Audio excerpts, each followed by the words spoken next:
put, well actually what I'd like to do with wave introduction is ask you guys some questions. So the classic one, who wants to, you know, if you had a choice between being a vampire or a zombie, who wants to be a zombie? Yay! Who wants to be a vampire? Okay, not even close. I don't like the power trip of being a vampire. Vampire, you run around, you live forever, whatever, you drink a couple pints of blood, you're the all-knowing, you're powerful. Zombies run in packs, so you get more of a social exhibition. I'm thinking that maybe the social consciousness of being a zombie would be much different from the humanist.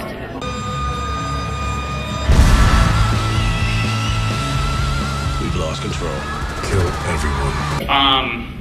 Yeah, at this particular moment in time, it seems that anything does go as far as, you know, vampires and zombies go. And I think it's really fascinating is that we have a lot of different people making, either writing books or putting forward movies that actually show these character types, you know, a wide variety of stuff. Even though it wasn't always the case, when the very first vampire books came out in the 1850s and 60s, most vampires were, by today's terms, zombies. They smelled funny, they were in some form, you know, some level of decomposition. And they were more zombie-like than what we would particularly see as, you know, as vampires. It wasn't until the turn of the 19th and 20th century that we actually saw more sedate, more noble person vampire come about. And even then, if you read Dracula, he's not very nice. You know, it wouldn't be till much later in the 20th century when people like Anne Rice and Chelsea Quinn Yarborough would actually give us a much more nuanced, much more attractive vampire. But what's interesting about that, about both the graphic novel and the movie 30 Days of Night, is that the vampires presented in that particular trope are as unhuman as you get. They don't speak a human language.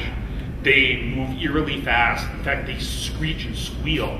And instead of having the discreet fangs of Bela Lugosi, they have, you know, basically rows of shark-like teeth, or the teeth you'd associate with a vampire bat, or, you know, or an eel. So they're not very human at all.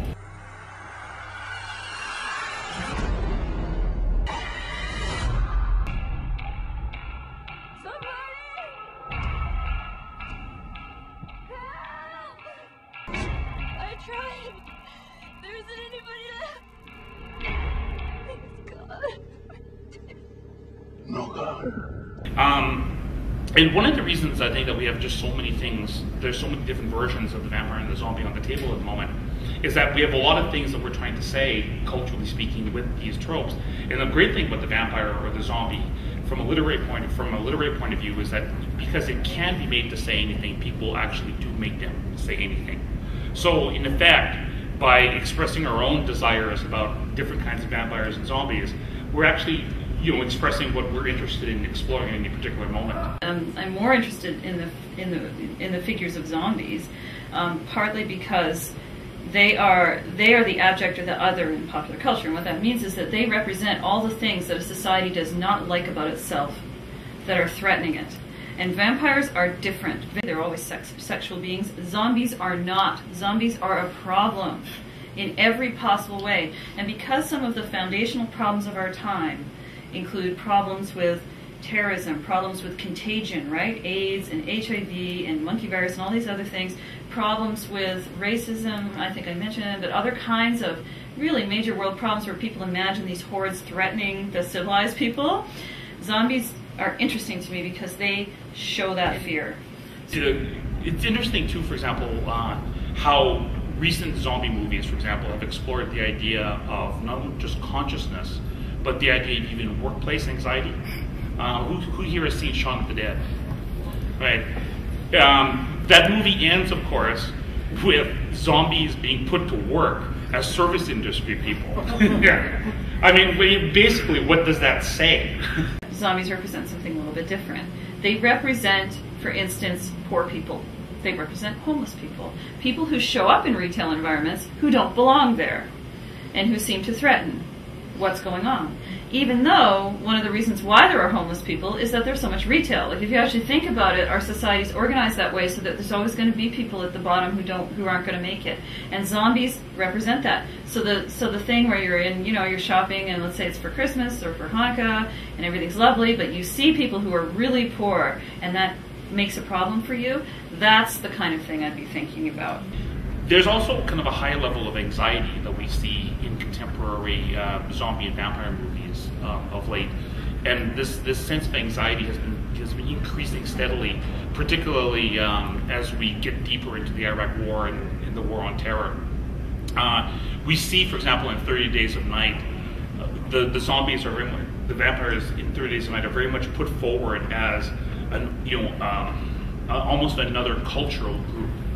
They look different from the humans. They have different attitudes than the humans do. They speak a vampire language. And basically, it's interesting that in the original, in Bram Stoker's Dracula, which came out in the very late 1890s, you had a real sense of paranoia in London that was very similar to what we're seeing in North America post 9/11. London, of course, was the center of a world-spanning empire, an empire that was built on a very aggressive military policy. Like contemporary America, where there's a lot of people around the world who weren't very happy with Americans. There were a lot of people around the globe who weren't very happy with not just London, but the other ruling powers of Dracula was put forward as an avatar of this tension that existed between the English and a lot of the people who were literally these groups that were rising up against sort of the English imperialist adventures that we were seeing. So Dracula himself is very much an incarnation of this invading terrorist coming into England. He literally comes wanting to take over England. His ideal is to become a one-person army of assimilation and conquest. So I guess also what this points out is that in some ways, the more things change, the more things they don't.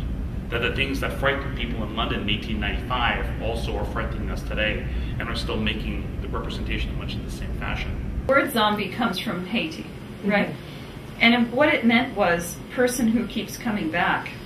Oh. That's what it actually means, right?